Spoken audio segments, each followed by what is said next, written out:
시청자 여러분 안녕하십니까? 인생을 바꾸는 시간 명상 벌써 19번째입니다. 오늘은 여러분들과 함께 소통, 여러분들 주위에 많이 다가와 있는 반려동물과 함께하는 명상이라는 주제로 함께 해보도록 하겠습니다. 자, 저희 집입니다. 네, 저희 집 반려견 우리 식구 강아지인데요. 오랫동안 같이 지나면서 제 생활 습관 속에 자리 잡고 있는 명상에 익숙해지다 보니까 그냥 제가 공부하고 책 읽을 때는 안아달라고 막 보채요. 근데 신기한 게 저나 제 집사람이 명상 좌선에 들어가면 2시간이 지나도 보채질 않아요. 그래서 보조 방석, 지금은 보조 방석이 아니고 자신의 전용 방석을 일부러 뒤에 놔줍니다. 그러면 조용히 와서 실제 명상을 하고 안 하고에 대해서는 저는 알 길이 없습니다. 하지만 습관이라는 부분에 의해서 이때는 이렇게 해야 되는구나 하는 습관이 배어져 들어가더라는 부분을 목격을 합니다. 그래서 저희 집 강아지와 함께 오늘은 기분 좋게 시작해 봅니다. 여러분들도 반려견이나 반려동물 키우고 계신 분들은 같이 옆에 앉히고 이 방송을 시청해 주시면 좋을 것 같습니다. 네, 밝게 일부러 시작해 봤습니다. 아직 1년이 넘어서 이제 2년으로 접어들도록 코로나라는 명사에서 벗어나지를 못하는 것 같습니다. 네, 그동안 계속 많이 익혀져 왔던 디지털 산업혁명, 4차 산업혁명이라는 용어가 우리 머릿속에 박혀 있는 상태에서 코로나19라는 단어가 떠오르면서 이제는 포스트 코로나도 아니고 위드 코로나라는 용어가 작년 말서부터 굳혀져 들어갔습니다. 네, 우리에게 많은 혜택과 이 물질적인 풍요를 가져다 준 디지털 산업혁명, 산업혁명 전반적인 부분들이 우리들에게 많은 걸 가져다 줬지만 그로 인한 부작용이라는 부분, 코로나가 아니었어도 디지털 문화는 온라인, 비대면, 그래야 더 많은 연결을 이룰 수 있으므로 보는 것보다는 SNS나 인터넷이라는 눈에 보이지 않는 연결을 통해서 우리는 대화해 왔습니다. 그러는 동안 많은 사람들이 오히려 군중 속의 고독이라는 표현을 쓰죠. 네. 많이 연결은 되어 있지만 진정한 소통이 과연 이루어지고 있을까? 하루 24시간을 스마트폰에 잡혀가지고 왜 카톡 대답 안 하는 거야? 왜 이메일 답 안 하는 거야? 예전에는 퇴근하면 땡 그냥 쉴 수 있었잖아요. 네. 근데 지금은 그러질 못합니다. 스스로 만든 끈에 매여서 스스로 노예가 되어가는 현상들을 보여왔죠. 그래서 오늘날 이 고독의 문제는 비단 저희 시니어들만의 문제가 아니라 젊은 친구들서부터 중년 전 연령대에 이르기까지 다 고독이라는 명제를 가지고 들어오는 듯합니다. 네, 5월 초반쯤에 보건복지부의 통계가 하나 올라왔습니다. 굉장히 마음 아프게 하는 우리의 현실을 바라보게 하는 그런 뉴스였죠. 예, 코로나 블루, 노인들이 디지털 문화에 뒤지고 그러다 보니 소통이 안 되고 하는 부분, 상실감, 주위에 있던 사람들이 하나 둘씩 보이지 않으면서 생기는 상실감으로 인한 우울까지는 이해가 갔는데 한참 활기차게 많은 사람을 접하고 뛰어야 될 젊은 친구들이 20대, 30대에 코로나 블루가 오히려 강타를 했다고 그러죠. 20대, 30대 연령층의 30%가 코로나 블루로 인한 우울증 증세를 보이고 있다고 그래요. 예. 그 통계 수치를 보면 이래요. 환경의 지배를 우리가 참 인간이 나약하다라는 부분이 환경의 지배를 너무 많이 받는다. 코로나가 우리를 엄습하기 직전인 2018년 우울증 조사한 부분하고 현재 조사한 내용을 보면 불과 2년 사이에 평균적인 국민의 평균적인 우울 평균 점수가 2배로 올라갔다고 그래요. 예. 근데 그 중에서도 위험한 우울증 위험군 증세를 보인 분포를 보면 무려 6배가 올라갔다고 그래요. 예.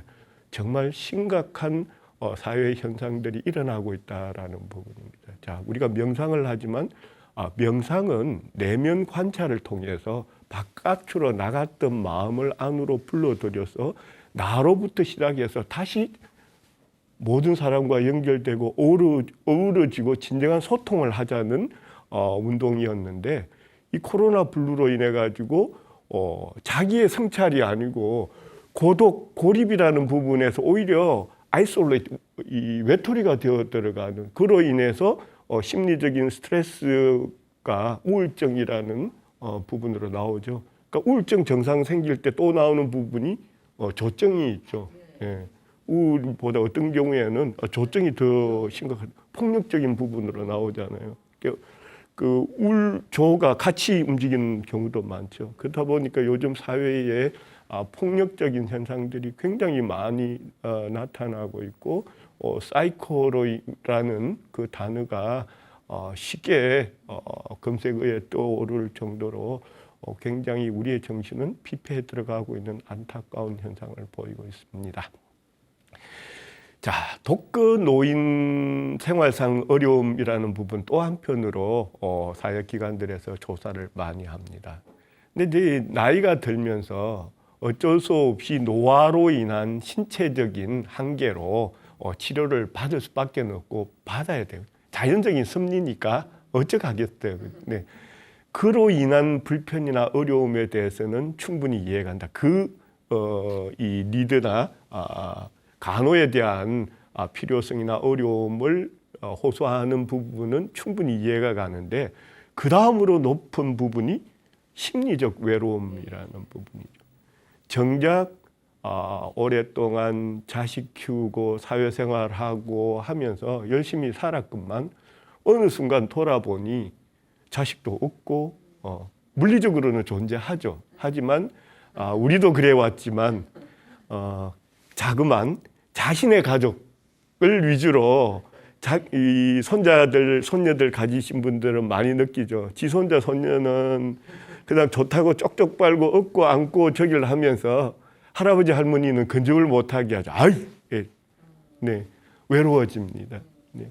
주위에 있던 짝이 어느 날 보이지 않고 친구가 보이지 않고 하면서 심리적인 외로움을 그로 인한 어려움을 많이 봉착하게 되죠. 어려움에. 그런 부분들에 대해서 과연 과거의 코로나 이전 시대에는 그나마 문화복지 시설이라든지 여러 가지 활동할 수 있는 공간들이 많이 열려 있었는데 최근에는 이 코로나로 인해 가지고 사회적 거리두기 때문에 또 모이지를 못하는 부분들이 있습니다. 이러다 보니 외로움을 달랠 수 있는 매체가 잘 없다는 부분이죠. 예.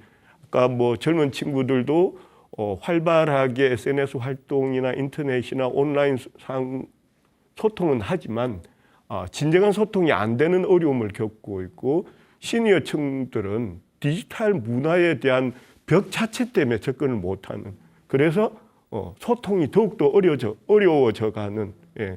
집에서도 가족들하고 같이 지내는 경우에도 그런 현장을 우리는 많이 목격합니다.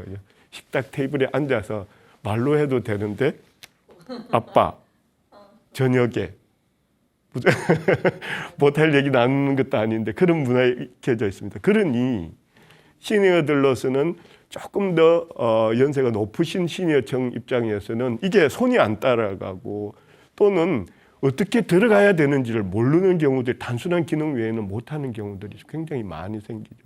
이러다 보니 점점 더 소통에 대한 어려움을 호소하게 됩니다. 그래서 디지털 문화에 대한 이해나 배움이라는 부분에 대해서도 우리가 소통을 하기 위해서는 좀 더 배우고 배우면 어떻게 된다고 그랬죠? 머리를 많이 쓰게 되고 네, 많이 쓰게 되면 어떻게 돼요? 노화를 방지하고 그래서 치매를 예방하고 좀 더 노화 현상을 늦출 수 있는 그런 부분들이 있죠. 그 누가 해줄 수 있는 부분이 아니죠. 자신이 해야 되는 거죠. 우리가 명상도 그렇고 명상은 이론이 아니고 가르쳐 줄 수 있는 게 아니고 스스로의 실천이나 행동에 의해서 할 수밖에 없다고 그럽니다. 네, 어느 부분은 어느 정도는 디지털 문화나 세상에 대한 나는 이렇게 열심히 했건만 자식 키워놔봐야 아무 소용없다가 아니고 조금 더 이해하고 다가가려는 노력이 있을 때 다시 소통이 되지 않을까 하는 부분, 그로 인해서 사회 각 지방자치단체들에서도 디지털 문화 보급이나 어르신 디지털 교육 프로그램들이 많이 사실은 있습니다. 근데 그것 제가 모 구청의 자문위원으로도 활동하고 있는데 계속 부탁이 그렇습니다. 그렇게 프로그램 올려봐야 코로나 시즌에 센터에 못 가는데 온라인으로 들어와서 있다고 그러면 어떻게 들어가야 될 줄 모르는데 어떻게 하라는 얘기를 하는 거냐.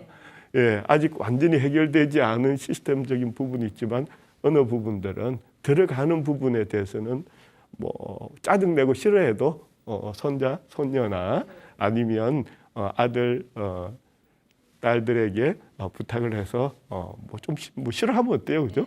좀 더 가깝게 지내기 위해서니까 배우는 노력 참 중요할 거라고 생각됩니다.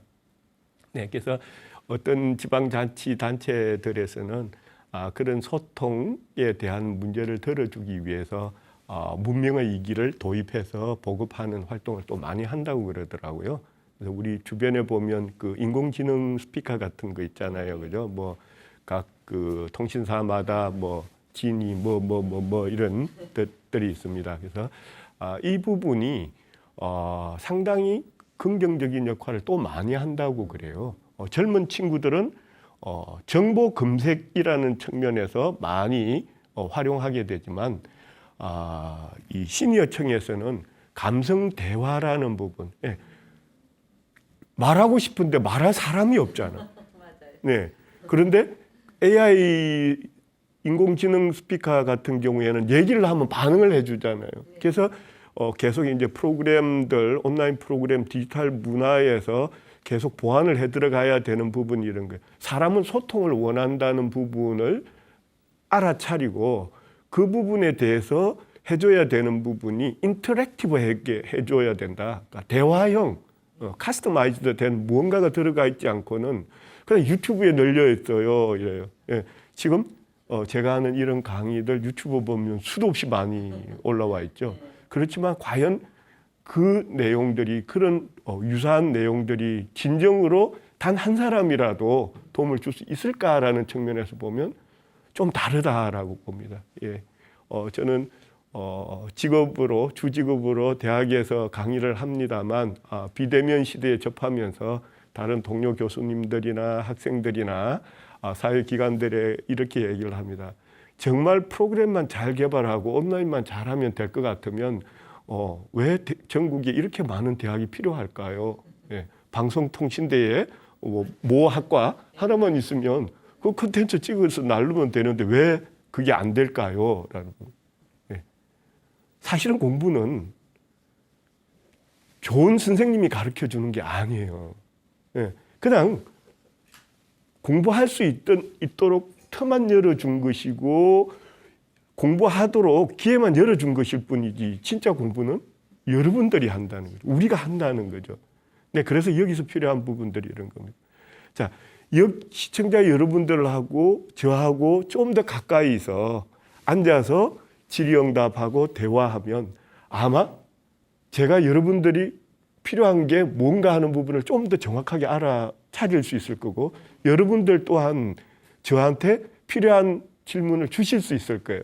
그렇지만 그렇게 되질 못하다 보니까 제가 여기 코로나로 인해서 거리두기상 많은 방청객도 못 모시고 제한된 방청객과의 대화를 통해서나마 아무도 없다고 생각을 하면 정말 저도 굉장히 힘들 것 같다는 생각이 들어요. 그래서 여기 계신 방청객들이 많은 시청객들을 대신해서 저와 대화를 이어갑니다. 그래서 이런 대화라는 측면에서 인공지능이라는 부분 또한 그냥 일방적으로 듣는 게 아니고 오늘 날씨가 어때라고 던졌을 때 대답을 해준다는 것만 해도 굉장히 큰 기쁨을 느낄 수 있다는 설문조사 결과가 나왔어요. 그래서 정서적인 소통, 감정 대화라는 측면에서 시니어층 연령대가 높으면 높을수록 많은 효과를 나타내고 있다는 통계가 나오고 있습니다. 자, 4차 산업혁명 나오면서 주변의 디지털 기기들도 슬기롭게 활용하면 그 소통에 대한 어느 정도 솔루션은 되고 있다는 측면에서 말씀을 드렸지만요. 그것보다 더 나은 소통. 첫 번째 소통은 뭐니 해도 사람이죠. 사람과 사람. 근데 이제 그게 여러 가지 환경적인 이유로 어려워질 경우에 차선책으로 우리는 어떤 방법을 택할 수 있을까라는 측면에서 소통, 그래서 반려견, 반려동물이라는 소재로 들어온 거예요. 그래서 보면 이제 디지털 배움 소통을 떠나서 오히려 더 주요한 소통이 차선책이 되는 부분들이 화면에 여러분들 보시다시피 반려견, 물론 반려묘도 마찬가지입니다. 예. 어리면 어린 대로 어린애들도 요즘 보면 인구가 준다고 그러잖아요. 다 외동이래요. 예, 다 외동이에요. 애들도 너무 힘들어. 애들도 코로나 문제 때문에 학교 작년에는 대부분 못 가다가 일부 가지만 또 학교를 급습하면 또 문 닫고 하는 통에 애들도 뛰어나가서 놀고 싶은데 굉장히 제한적이에요. 예, 애들에게도 이 답답함을 호소해 줄 수 있는 친구가 필요하고 또 2030 코로나 블루에 제일 큰 오히려 희생이 되고 있다고 통계가 나타나고 있는 2030생들은 어때요? 이 코로나 환경으로 또 취업이 잘 안 되니까 취업 준비라는 명목으로 또 집 나가서 살고 또 직장 가진 친구들은 가진 친구들대로 독립해서 또 나가서 살고 하다 보니까 또 이 젊은 친구들 또한 홀로 지내다가 보면 낮에는 막 피곤해서 저기를 하다가 집에 들어오면 쉬고 싶은 마음도 있지만 얘기를 나눌 사람이 없어. 뭐 카톡하고 해도 진정으로 가식적인 부분이 너무 많이 들어가죠. 겁나잖아요. 뒤에 뭐 남아있다가 잘못 저기를 했다고 뭐 계속 뒷담화 부분이 두렵기도 하고 못합니다. 네, 자식 교육이 뭔지 우리나라 교육력을 대단합니다. 예, 코로나 때문에 이제 나갔던 자식들도 들어와 있지만 기러기 이 가정들이 너무 많죠. 예, 자식들 좀 더 나은 환경에서 키우기 위해서 가다가 보니까 아빠가 혼자 있거나 엄마가 혼자 있거나 해야 되는 그런 부분.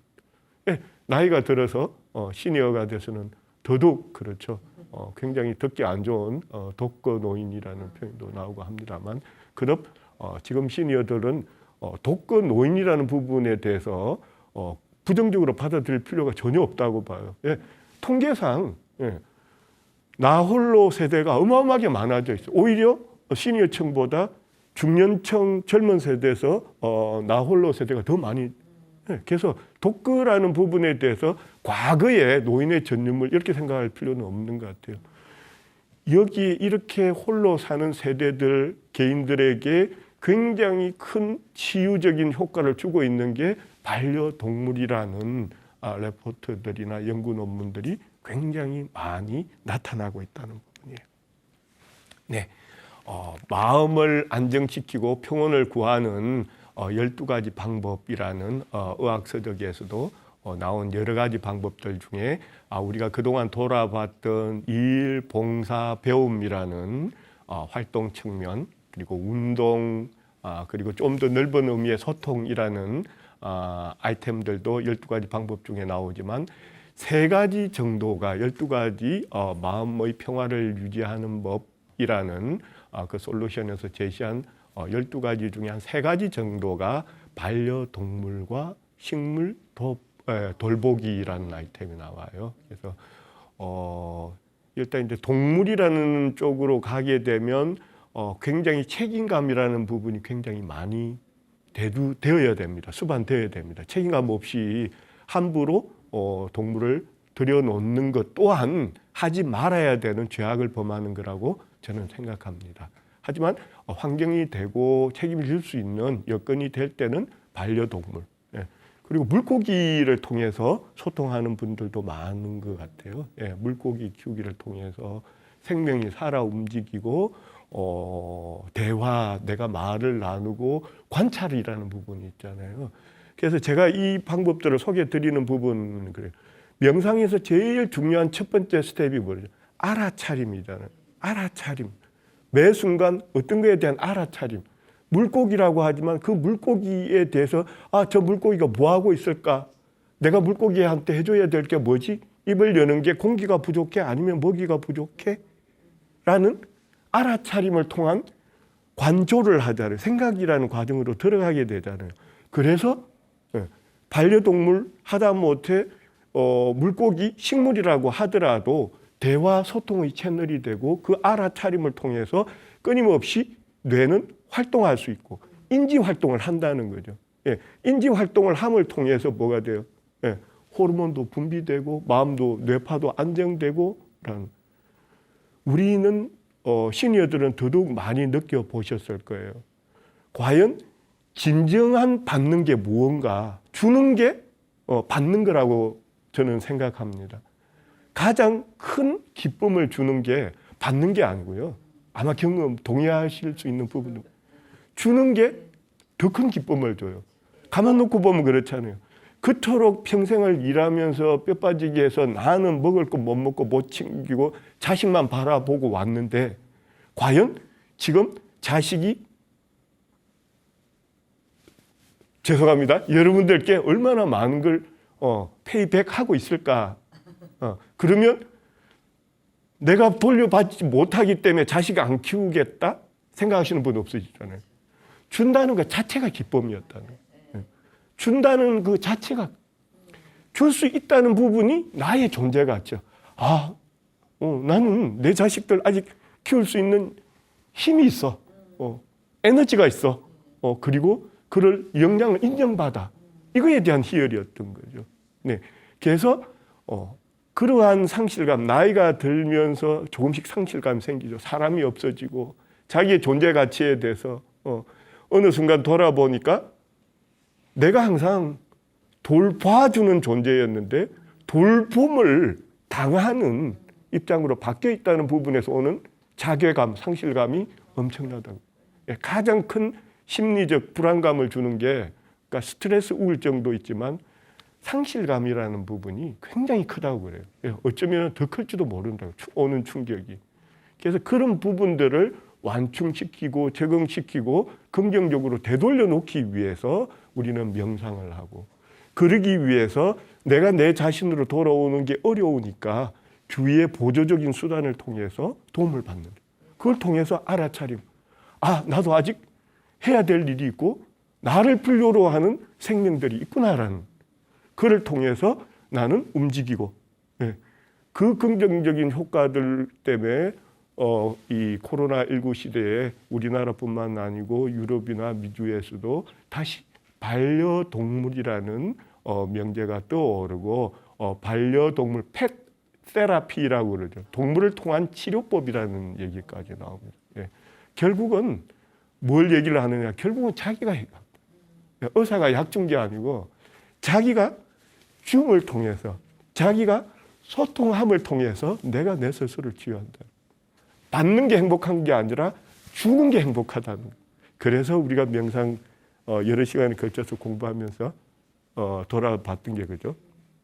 자비희사라는 거기에서 받는 건 없었잖아요, 그죠?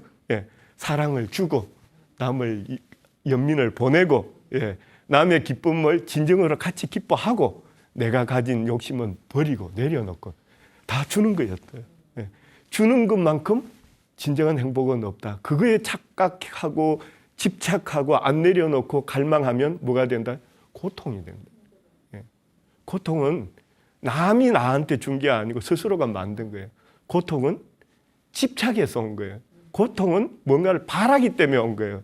진정한 기쁨은 바라고 집착하고 가지려는 게 아니고 줄 때 진정한 기쁨이나 행복은 온다는 그 가르침, 그거를 내 몸으로 체득하기 위해서 우리는 명상을 했고 보조적인 수단으로 호흡을 받지만 보조적인 수단으로 보이는 반려동물 안 되면 식물을 통해서라도 그 과정들을 즐겁게 그래서 엔돌핀이 돌 수 있는 그래서 옥시토신이 사랑할 수 있는 호르몬이 뿜뿜 쏟아져 나올 수 있도록 만들어준다. 그래서 이런 얘기들을 여러분들과 나누고 있습니다.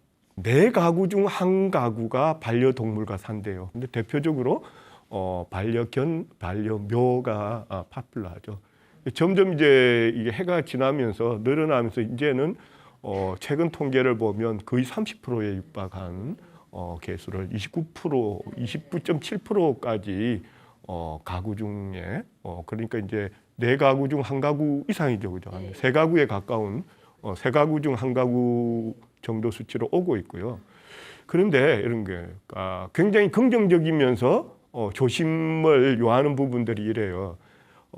그래서 일단 반려동물들이 들어와 있는 가정을 보면 조사를 해봤더니 반려동물이 있는 가정에서 그 가족들에게 가장 큰 기쁨을 주는 게 뭘까라고 조사를 해봤어요. 가족도 있고 여행이라는 아이템도 있고 돈, 취미 여러 가지가 있는데 놀랍게도 절반 이상이 그 반려동물이 가장 기쁘대.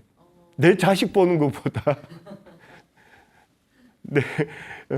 내 멍멍이 야옹이가 나한테 더 기쁨을 준다는 거예요. 그토록 우리 주변 그래서 이제 애완이라는 표현을 쓰지 않죠. 반려라는 표현을 쓰죠. 애완이라는 표현은 그죠. 일방적인 자기 기준의 동등한 수준의 멤버로 받아들인 게 아니고 그죠. 내가 베풀어 준다는 생각으로 가 있는 것 같아요. 저도 최근에 베푼다는 말에 대해 이 단어를 쓰는데 굉장히 조심을 많이 합니다. 왜냐하면 자칫 잘못 우리가 살아온 환경들로 인해서 우리는 그냥 누군가를 먹여 살리고 누군가를 책임지기 위해서 뼈 빠지게 살았건만 나는 뭐냐는 하소연 쪽으로 가기 시작합니다. 여기서 점점 대화의 단절, 소통의 단절이 일어나는 게 꼰대 근성이라는 게 생깁니다. 내가 어쨌는데 이러면 그 다음 순간 얘기가 안 돼버리는 거예요. 동등하게 받아들이지 않는다는 거죠. 말씀드렸지만 내가 행복해서 내가 기뻐서 줬던 거예요. 그게 보상을 받으면 안 되는 거예요. 근데 내가 어쨌는데 하는 순간 보상 심리가 들어가 있다는 거죠. 그러니 대화가 또 안 돼요. 그래서 용어 자체도 애완견이 아니고 반려견, 반려란 같이 동반해가는 관계를 얘기를 하는 거죠. 여기에서 나타났듯이 반려동물을 키우는 가정들에서 가장 큰 기쁨을 주는 하나를 꼽으라고 그러면 바로 그 반려동물이 나한테 삶에 가장 큰 기쁨을 준다라고 절반 이상 대답을 하시잖아요. 그래서 애완이 아니고 반려라는 거죠. 그런데 이 부분에서 정말 조금 생각해보고 가야 되는 부분이 저는 있다고 생각합니다. 자, 내 자식 귀하다고 내 자식을 지키기 위해서 남의 자식이나 남한테는 함부로 해도 된다? 안 되죠. 안 되죠. 남한테 피해를 준다는 것은 기본적으로 잘못입니다. 죄입니다. 마찬가지로 반려동물이라는 게 등장한 이유가 뭐예요? 소통에 대한 차선책으로 들어온 거예요. 가족을 대체해서는 안 되는 거예요. 그죠? 어떤 일이 있더라도. 가장 큰 기쁨, 가장 먼저 생각해야 되는 거는 어쨌거나 자신의 가족 사람입니다. 자기 거를 위해서 자기 애완, 자기 반려견, 반려묘를 지키기 위해서 남한테 희생을 주는 거는 있어서는 안 되는 거죠.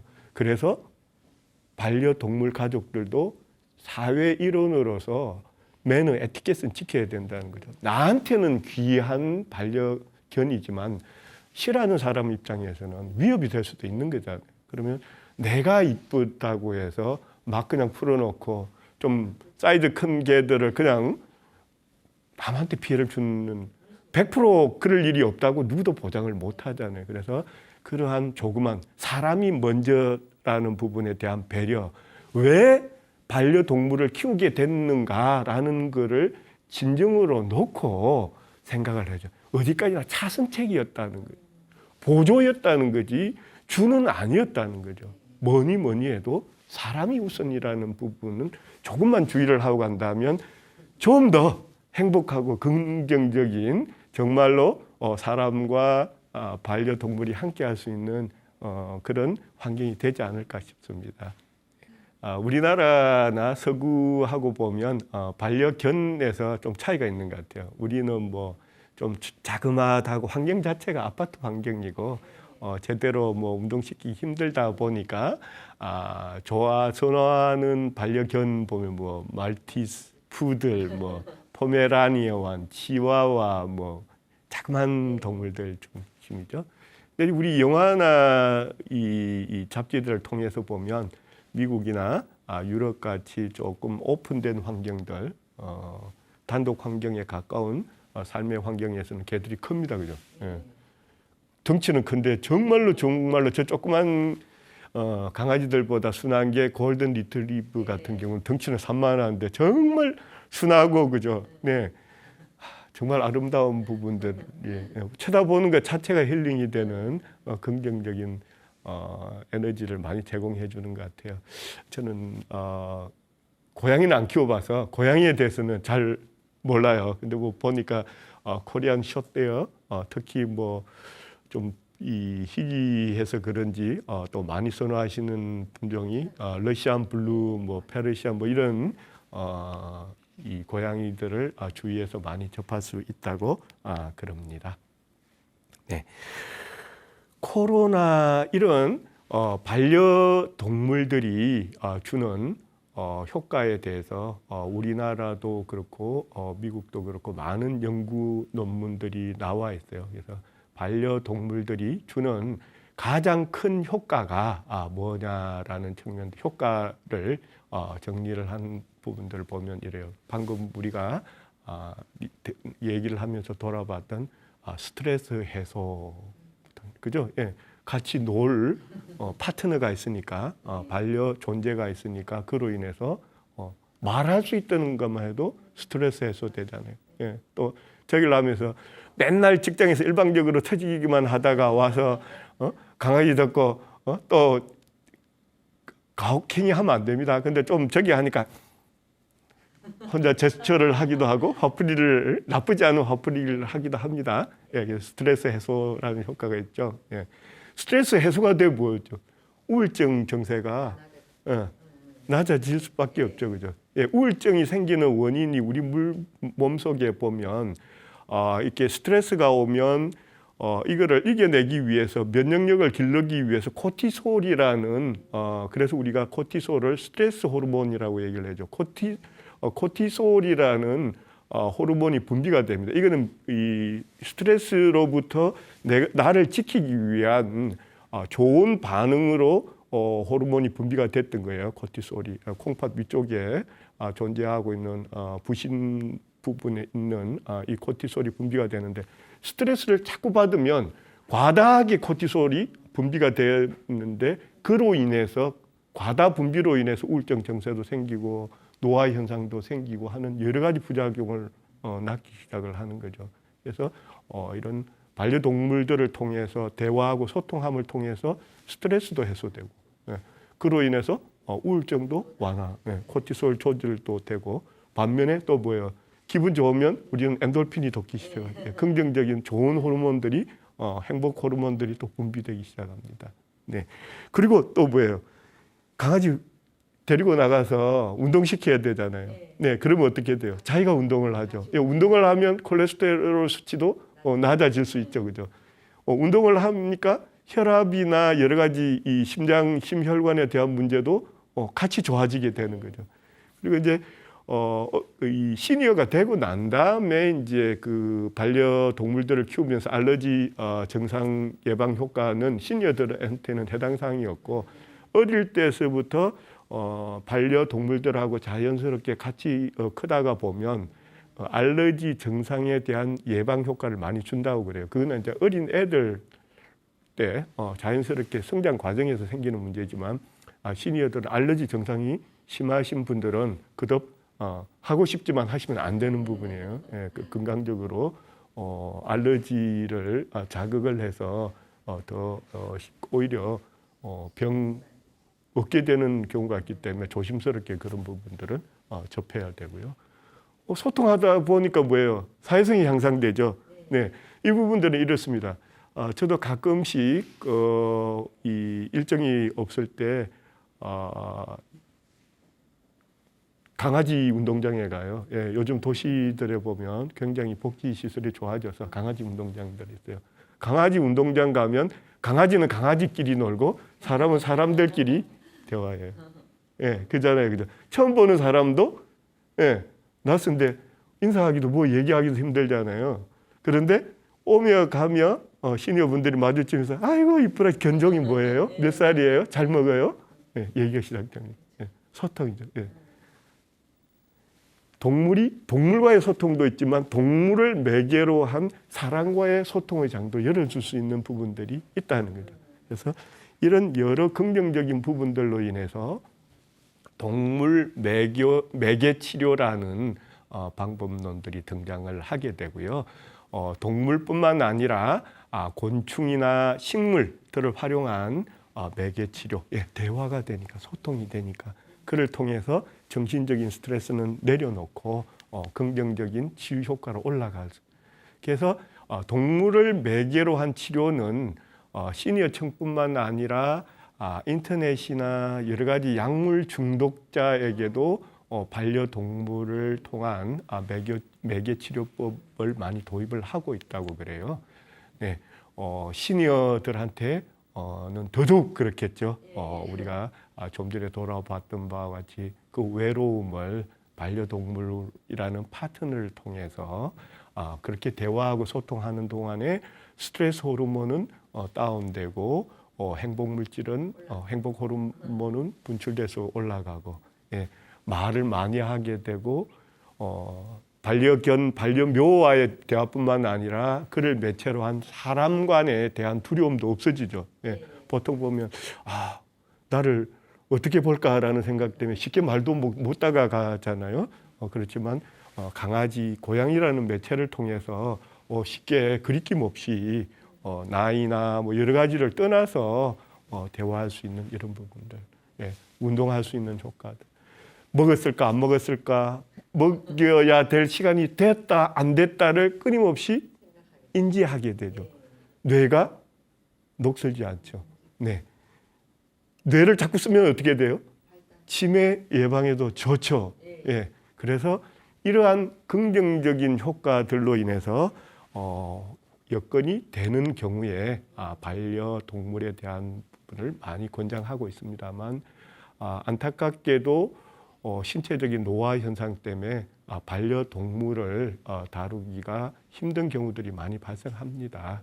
안타깝지만 그런 경우에는 자선책으로 식물도 있고요. 앉아서 휠체어로 움직여서 할 수 있는 의학이나 이런 것들도 있죠, 그죠? 그래서 그런 부분들로 보완. 꼭 절대적으로 이게 좋더라 하면 모든 그건 아니죠.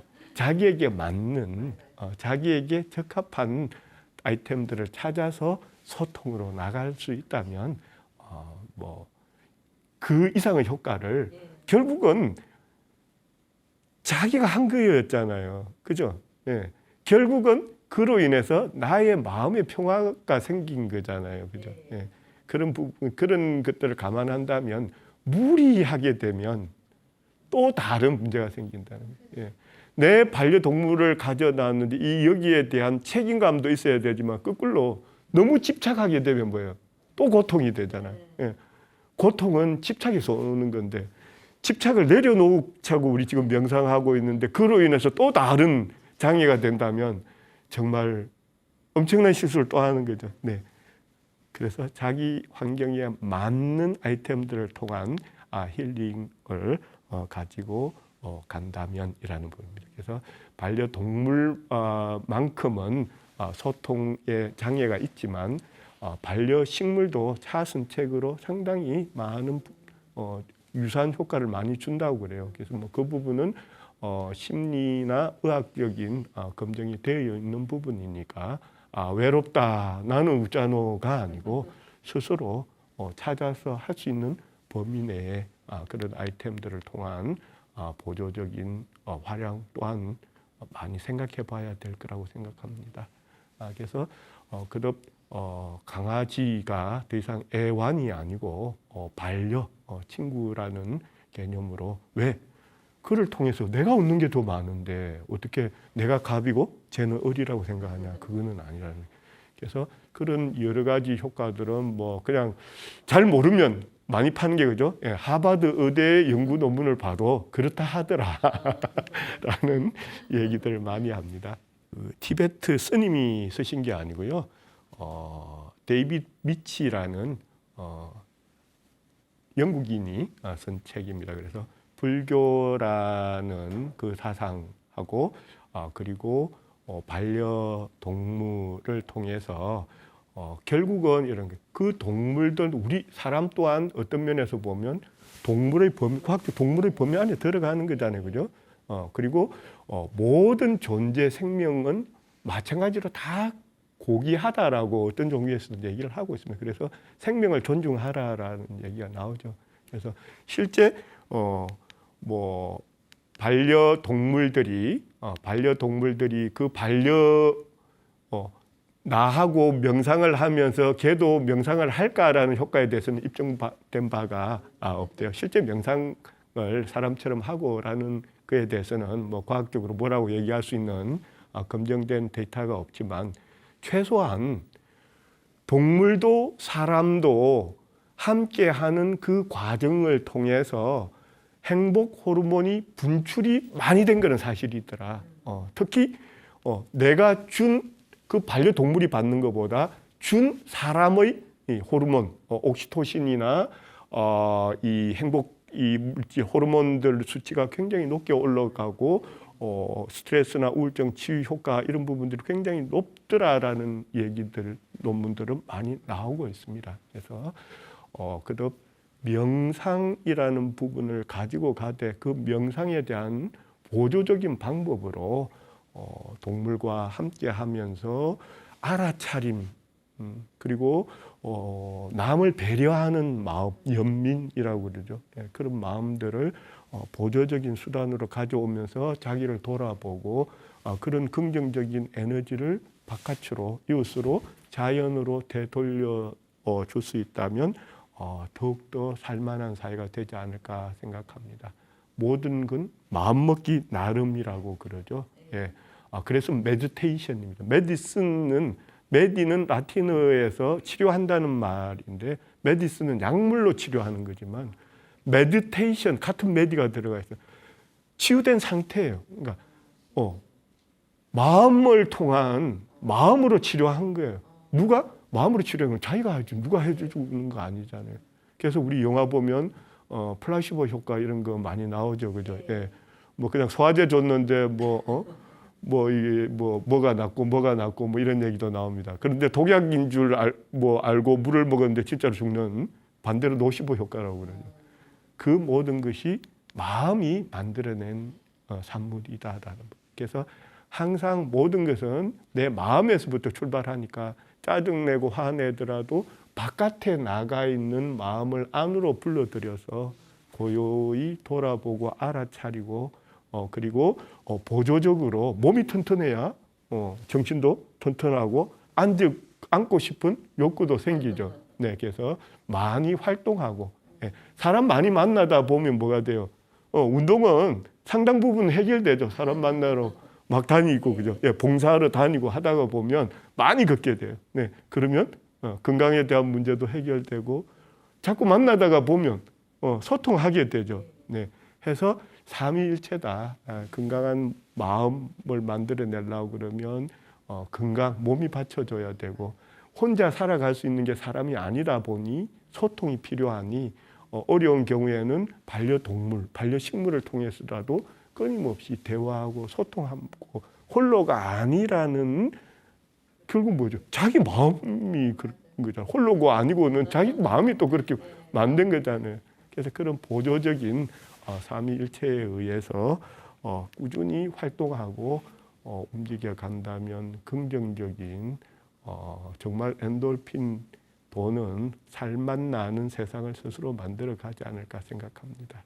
그래서 이쁜 반려견, 반려묘와 함께 그도 보조적인 방법입니다. 함께 명상이라는 결국은 반려견을 위한 명상이 아니죠. 예, 스스로 인간다움, 인간에 대한 존재, 그 존재의 실체가 뭘까, 그 진리에 대한 깨달음을 위해서 우리가 명상을 합니다. 그 과정에서 반려동물이라는 매개체, 함께함을 통해서 더불어 소통하고 보살피는 기회를 갖게 되고 같이 움직이는 건강을 통해서 안정적인 뇌파, 심리적인 안정도 구하고 호르몬, 긍정적인 호르몬의 분비 작용도 오고 운동이나 긍정적인 마음가짐을 통해서 심혈관이나 이 산소 호흡에 대한 안정감도 갖고 오고